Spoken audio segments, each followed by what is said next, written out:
سلااو هاوڕێیان بەخێربێن و بە ڤیددیۆی تازە لە دابانیز یونیڤرسم داوای لێبوون دەکەم تۆزێک لێتان دابڕابم ئەو ماوەیە بەس ئیشاڵڵا بڕیار بێ وعد بێ لە بەردەوام بم لەگەڵتان لەمەوەدا ڤیددیۆ زیاتر دروستکەم. ئەگەر بیرتان بێ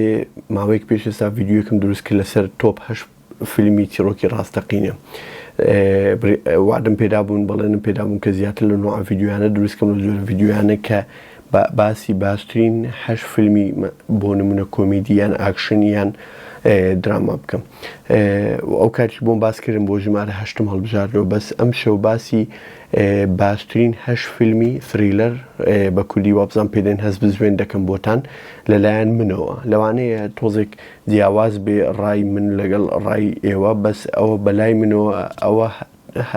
ئەو 8 فیلمەیەکێکە لەو باشترین لەو 8 فیلمانەی کە فریلەرم بە نسبەت من کە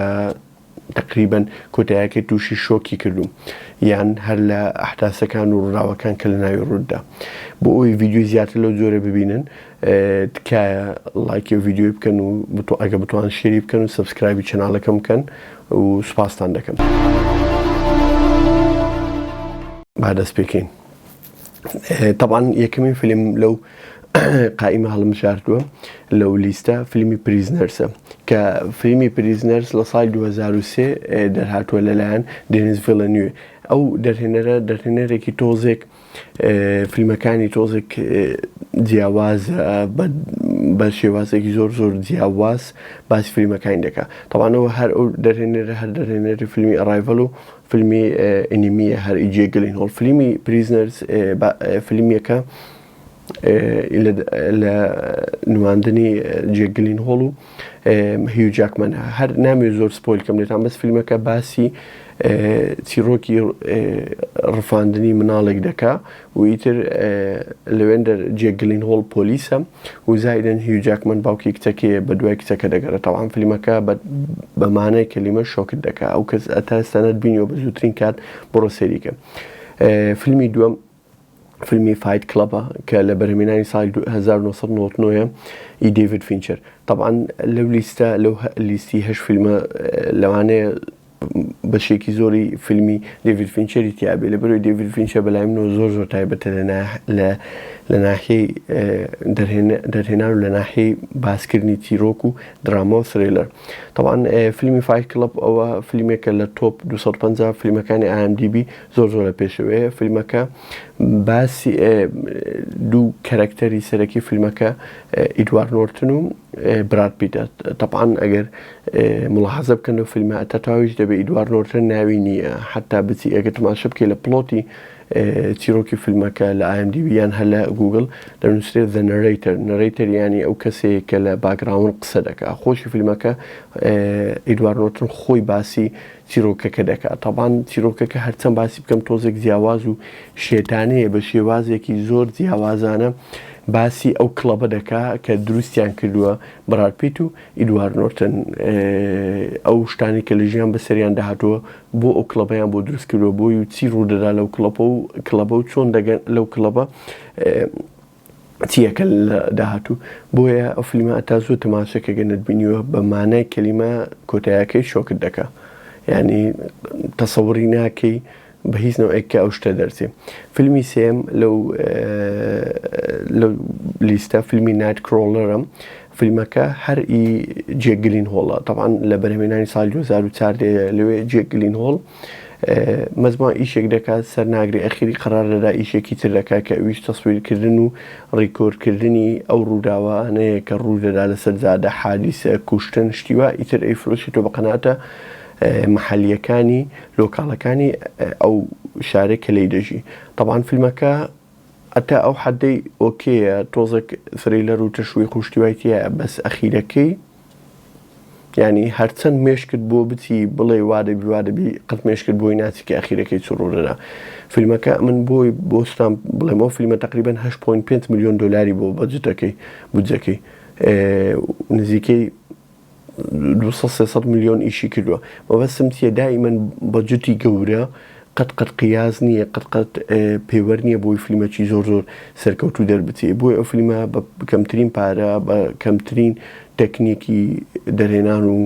ڕێکۆرکردن و تەسویر و شتیوا تەسویر کراوە و فیلمێکە ئەتا بڵێ لە فیلمە هەرە باشەکانە تا ئێستا کە لە ژیانم دیتم. فیلمی چارەم طبعا ئەوەیە ئەو فیلمە یەک فیلم نیە سێ فیلمە ئەوە نایت شەڵەمان نایت شەڵەمان طبعا ئەوە دەرهێنەرێکی ئەمریکیە سێ فیلمی هەیە ئەو سێ فیلمە زۆر بەناوبانگن هەتا حدێک چیرۆکانیشی بەندە بە یەکتری یەکەچیان ناوی گلاس سپلت ئەمبریکەبڵ طبعا باسی تۆزێک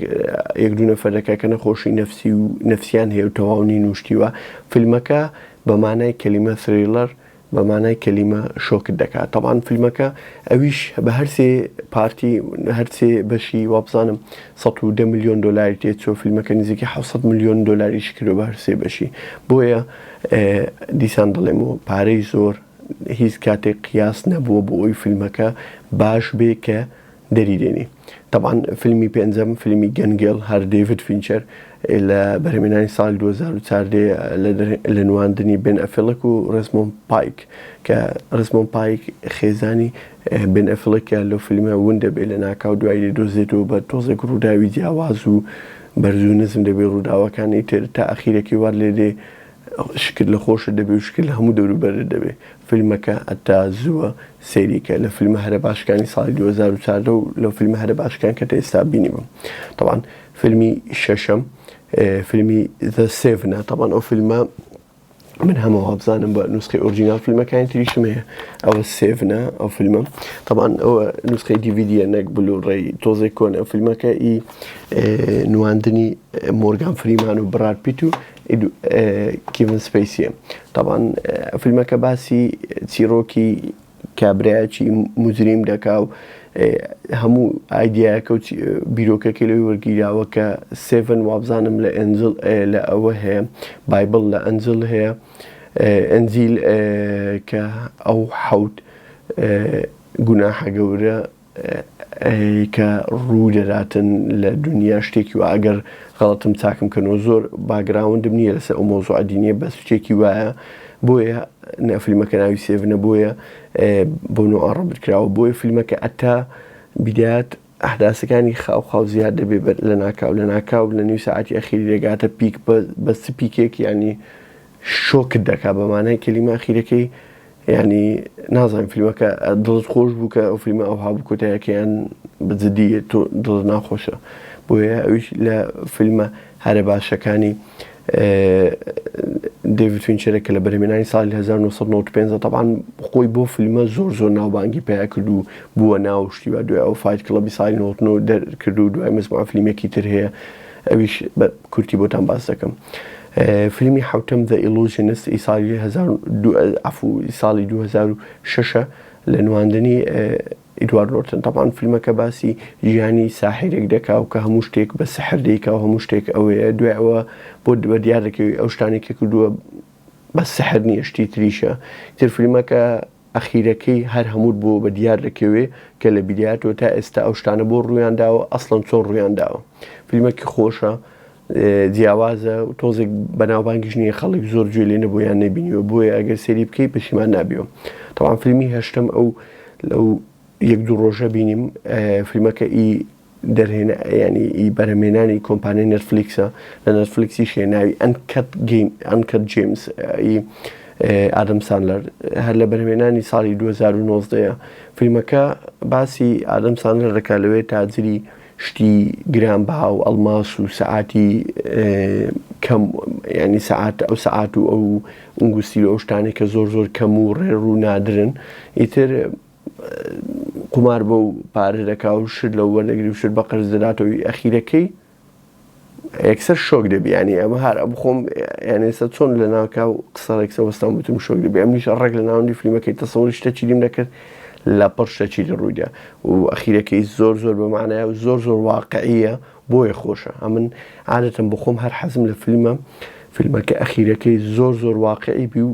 تووشی سەدمەتکە ئەوزە من دەڵێم ئەو فیلمە باشە لە بەرەوەی ئەگەر تووشی سەدمەتکە ئەو فیلمە بزانە فیلمەکە بە تەواوەتی واقعیە و ڕاستیە ینی فیلمەکە ئیلا ئەو کات باش دەبێت طبعا ئەوە هەر هەش ئەو فیلمە بوو باسم کە طبعا فیلمی تر زۆر هەیە بۆ نمونە پانیک ڕۆم ساڵی 2012 لە نواندنی جودی فۆستەر و فۆرست وایتێکەر لەگەڵ ئەو کتەی توایلایت کریستن ستیوەرت لەوێ منداڵە. فیلمەکە تھریلەرێکی خۆشە و باسی ڕفاندون و ئەو دەکات. تەمانەوە سەری دێڤید فینچەرە یان ساینس ئۆف لامپ ئەوەی جودی فۆستەر و ئەنتۆنی هۆپکینس کە باسی دکتۆر هانیبەڵ لێکتەر دەکات و لە فیلمە هەرە باشەکانە. تەواو فیلمی تھریلەر زۆر هەیە ئیکۆن و تازە، بەس ئەو فیلمانە بۆ من تۆزێک سپێشەڵ و جیاوازم، من ینی خۆشێکی تایبەتم لێ بینی و ئەخیرەکانی بۆ من زۆر خۆش بوو لەبەرەوەی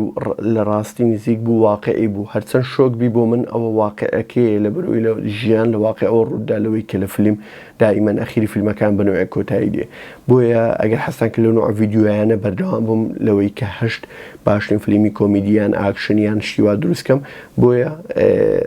هیوادارم سەپۆرتی چەناڵەکەم بکەن و لایکی ڤیدیۆەکان بکەن و